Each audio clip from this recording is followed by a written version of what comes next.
Police వాళ్ళు ఏం చెప్పారు అంటే మరి ఒరేసి చంపారని చెప్పి పోలీసు వాళ్ళు చెప్తున్నారు, పెరుగన్నం సంబంధించి అని చెప్పి మీరు చెప్తున్నారు, రెండేదో డిఫరెన్స్ కనబడుతుంది. కనిపిస్తుంది సార్. అది మాకు తెలియక ముందుకు పెరుగులో మత్తు కలిసిందని చెప్పారు.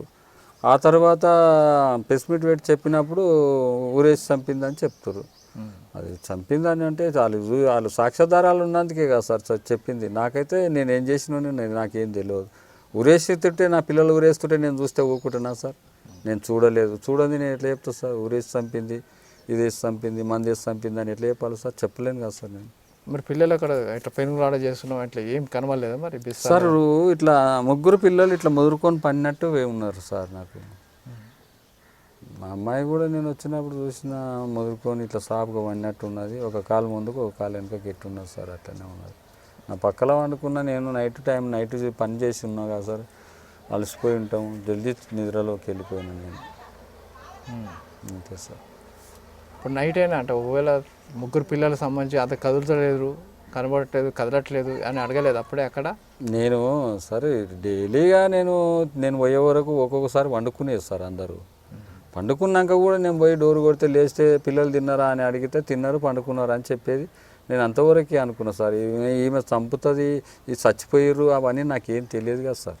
నేను అడిగే వరకు అడిగాను, పండుకున్నాను అంతే. నేను పోయి పండుకున్నాను సార్. మీకు ఇప్పుడు ఏం న్యాయం కావాలంటారు? నాకు న్యాయం ఎన్కౌంటర్ అయితే తొందరగా అయిపోతుంది సార్. నాకు తొందరగా అయిపోతుంది.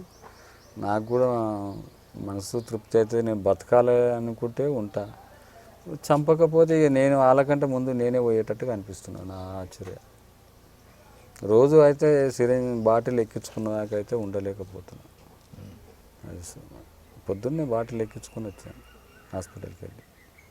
ఇది అయిన తర్వాత పోలీసుని కలిసారా మధ్యకాలంలో? మళ్ళీ ఇంక కలవలేదు సార్, నేను వెళ్ళలేదు. ఏం చెప్తారు పోలీసుకి? ఏం చెప్తారు మీరు? మీ డిమాండ్ ఏంటిది?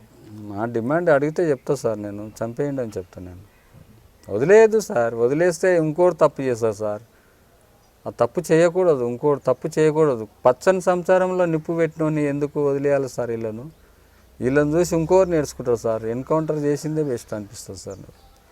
ఉరిశిక్ష అంటే ఎన్నడో అది వచ్చినాడు నేను చూస్తానో అని అనిపిస్తుంది, దూరం అయిపోతుంది. ఎన్కౌంటర్ అయితే కరెక్ట్ సార్. ఇది చెన్నయ్య మనోగతం. అయితే తన భార్యను తర్వాత ఆ ప్రియుడైన శివకుమార్ని ఇద్దరిని కూడా ఉరి తీయాలని చెప్పి కూడా తను డిమాండ్ చేస్తున్నాడు. అయితే మరొకరికి ఇలా